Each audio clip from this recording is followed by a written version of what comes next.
I will be taking us through an update on the communications goal, so Goal D. Alison Abbott, as David mentioned, is currently attending the launch of Women in LPG in Turkey, so she's unable to join us today. Let me just jump to the next slide here.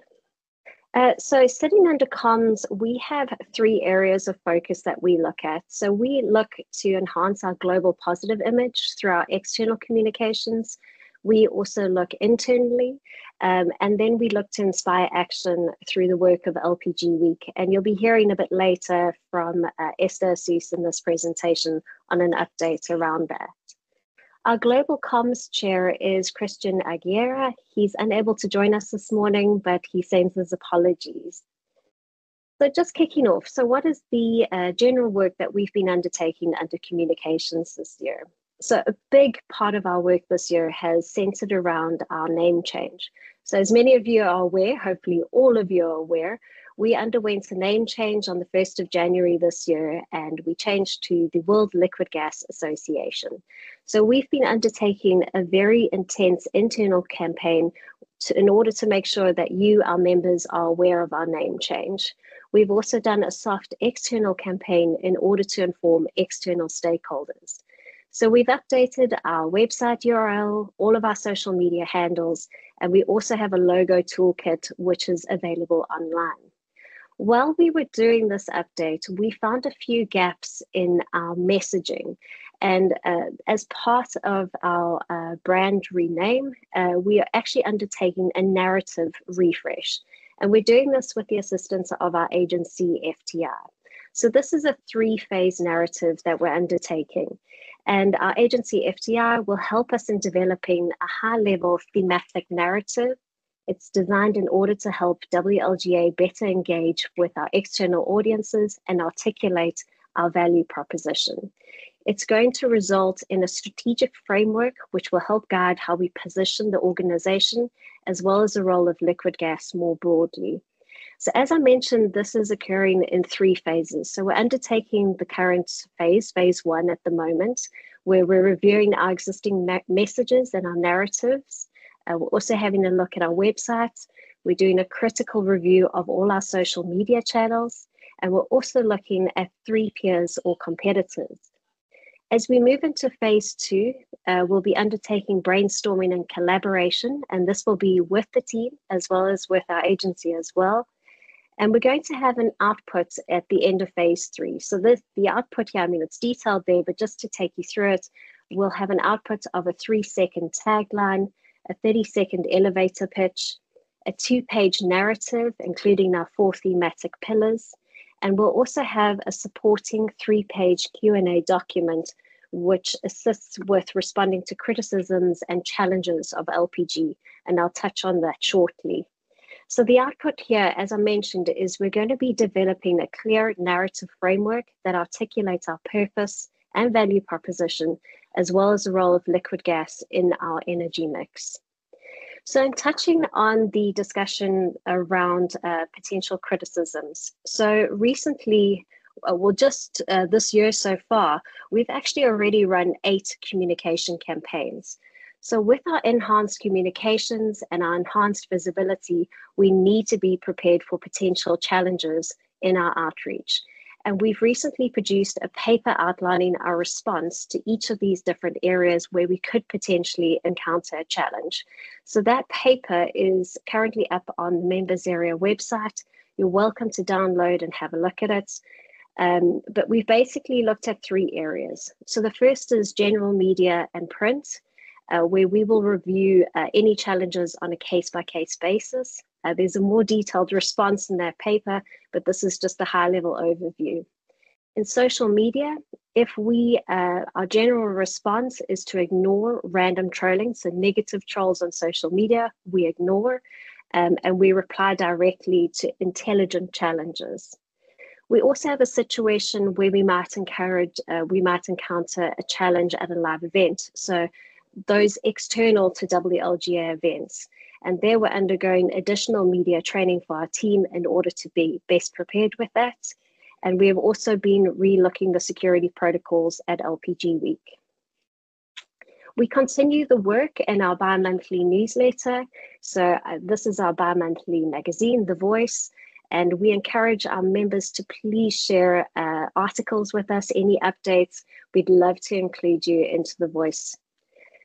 We've also continued our work around thought leadership articles. I can't believe that we're only in June because we've already produced 3 thought leadership articles, the first of which showcased LPG's role in power generation. Then the second article detailed renewable liquid gas, LPG's role in the energy transition, as well as LPG's role in clean cooking. Our third thought leadership article is currently with our agency and it's been pitched to various media houses. It was off the back of the IEA event and it looks at the role of LPG in clean cooking. We've also continued ahead with our webinar series. So we rebranded this at the start of the year to Energy Anywhere Live webinars. So we work with digital partner, IC member Enova. We've earmarked 3 webinars for 2024, and the first of which we hosted at the end of May on clean cooking for Africa. And you can watch the full recording at this link. David mentioned a couple of the in-house webinars that we're running. We run these in-house, and the first one was the ship to road transfer that we hosted on the 16th of May. So the next Energy Anywhere Live webinar, we have that earmarked for September, and it will look at LPG for power gen. So I mentioned a little bit earlier that we have at this stage run 8 campaigns to date. If you have a look at the sub-campaigns that sit underneath that, it's roughly around 15 campaigns that we've run to date this year so far. And that's resulted in 18 million impressions. So that's 18 million times that people have interacted with LPG, liquid gas, renewable liquid gas, and the WLGA, which is quite substantial. So we've run campaigns across Simply Safety, renewable liquid gas, SDG 7, power generation, etc. So I'll take you through a few of the high-level stats that came out of each of those campaigns, but also to note that we have quite a bit of work cut out to the end of the year. So we continue the work around LPG for marine, COP29, clean air autogas, and another renewable liquid gas campaign burst in November. So just touching on the Simply Safety campaign, we ran this in 2 bursts across January and then a second burst at the end of April into May. And the campaign, we utilized new promotional videos from our Safety Core Group members, and it achieved just under 1.8 million impressions. It was run through a paid promotion across LinkedIn and X. On renewable liquid gas, I'll be detailing this a bit further in our advocacy discussion, but these are some high-level stats coming out of Burst 1, our March campaign, where we achieved 320,000 impressions. The Clean Cooking IEA Summit. So this was a very detailed campaign. Again, Michael will be taking us through this in the advocacy section. But this was a through-the-line campaign that we ran with our agency FTI. So we also targeted traditional PR, which was placed in Tier 1 media. And then on social media, we supported with a campaign on Twitter and another campaign on LinkedIn. And just in the 1 week, we achieved 1 million impressions with an exceptionally high level of engagement, over 13,000 engagements in this campaign. We then supported that campaign. So that ran for the week in May. For the 2 weeks after that, we supported this with our SDG 7 campaign, so a campaign around clean cooking. And as mentioned earlier, this was also supported with our Energy Anywhere Live webinar. And the campaign, we continued to work off those trending hashtags, and we managed to achieve just under 2 million impressions, which was above our targets. I'm going to hand across to Camille Perron, who's going to take us through our social media and LPG Day stats. So handing over to you, Camille. Thank you very much, Tamsin. Good morning, afternoon, everyone. We've just seen our routine campaign successes, and we look forward to future achievements. I want to take a moment to remind you all of our active presence on several social media platforms. Staying connected is really crucial, and we're excited to continue this journey with you across multiple channels. So Tamsin, if you want to take us to next slides, thank you so much. So you can find us on X, LinkedIn, Facebook, and Instagram. So we really encourage you to follow, like, and engage with us on these platforms. Your participation and interaction really help us grow and strengthen our community. So let's keep the conversation going and continue to make a positive impact together. So next slides, please, Tamsin.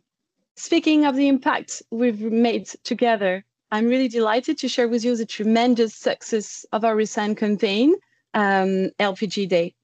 We've run a promotional campaign that took place from the 27th of May to the 7th of June, and LPG Day was on the D-Day, the 7th of June.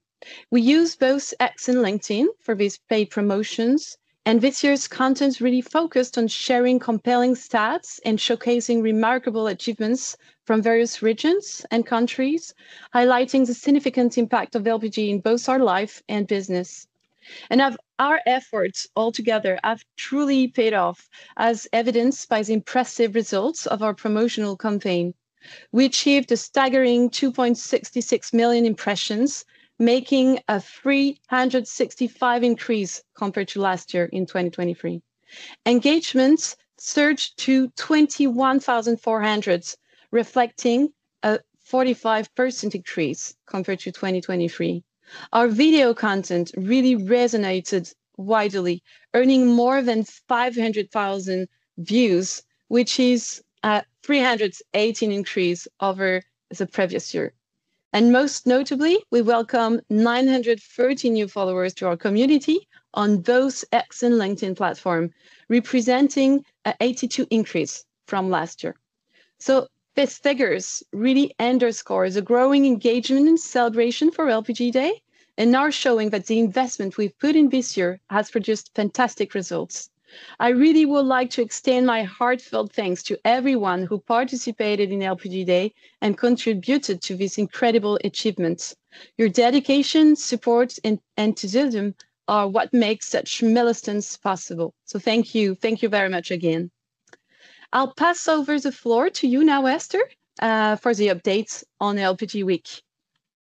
Thank you so much, Camille. Great work. Very impressive, the increase on LPG Day. And good afternoon, good morning for some of you. I'm happy to run you through the updates of LPG Week. And thank you so much, Tamsin, for managing the slides. Next slide, please. So we'll start with this year's event. Next one, please. Taking place in Cape Town. I'm sure you're all aware. In case you've missed the information, it's in November. We have opened registration, and the super early bird only runs until this Saturday. So if you want to enjoy this significant discount in your registration fees, please sign up. Also take care of your accommodation. We have a fantastic hotel next to the venue, so it's really easy for you to attend. In terms of commercialization, we have 30% left to sell of the exhibition. We have still 4 months to go, so we're quite confident that we will sell out. It will be a vibrant exhibition and event. If you're looking for information in terms of content, please also visit the website. You will see the conference brochure. There is a roundtable opening of women making change. There are a lot of different kind of sessions going on, so please take a look at the conference brochure, click on the link to sign up, and join us in November. Next slide, please. In terms of sponsorship, a fantastic outcome so far. These companies really deserve a big applause. They support the event and the industry from one year to another. It is the opportunity for you listening to me today to be active. Your active engagement within the event and in the industry is hugely critical. With more support, the event will be better, and it will also be important for the association. So if you want your brand to be out there, please reach out to me. I'm happy to have a chat with you and make sure that your partnership with LPG Week is beneficial to you. Thank you. Next slide, please. For those of you, who were in Rome, you may recall that we voted for LPG Week to change to Liquid Gas Week, following the name change of the association that was announced in January of this year. We also decided that we would keep LPG Week for this year, taking place in Cape Town, as LPG has such a huge resonance in Africa. Next slide, please. After a very quite an intense and thoughtful process, we have come up with a new logo for Liquid Gas Week, as you can see here. It's modern. It also aligns with the association logo. So I'm very happy to reveal it to you today. The Global Liquid Gas Community in action at Liquid Gas Week will have this look and feel as from now. We're also working on harmonizing the other event logos that are aligned then with our look and feel, and that will come through in the coming collateral that we're preparing for next year's event. Next slide. 2025, we're moving with the event to the vibrant city of Rio. Next slide, please. You can already mark in your calendars the date. We're moving back to the month of September, which is our traditional period in the year. From the 22nd to the 26th of September, the event will take place in ExpoMag, which is a venue not far from downtown. So please note it in your calendars, save the date. We have a theme already as well, delivering energy for life, and it will really be the red thread during the sessions, where we will focus on the transformative impacts of liquid gas on people and communities, and of course the essential value of safe and reliable delivery. There will be a Latin American Day like we did in 2009 when the event took place in Rio, and moreover, the exhibition will be 1 day longer, a 3-day exhibition. We have fantastic support lined up. As you can see here, we have already 5 featured sponsors. I also have other sponsors already signed up, and a big thank you to S&P Global at their contributing level. So if you want to be really ahead of the game, like we're ahead of the game in terms of preparing this event, don't hesitate to reach out to me in terms of partnerships or any other opportunities that you would like to be part in. The event promises to be massive, not only for the Latin American region, but also for the rest of the world. Thank you. Next slide, please. Last but not least, 2026, we're back into our 3-year planning. This was voted in the beginning of the year during the event in Washington. 2026, we will move to Istanbul. We're in the early stages of preparing that event. We're gonna source the venue and the hotel over summer, so I will update you on that in one of the other meetings. That's all for me in terms of LPG Week. I would like to close here by the comms goal. Unfortunately, as Tamsin mentioned, Christian could not be with us today, but he sends his regards. A big thank you to the comms team as well for their contribution. If you have any questions for any one of us in the comms team, you know where to find us, and please reach out to us. And with that, I would like to hand it over to you, Michael.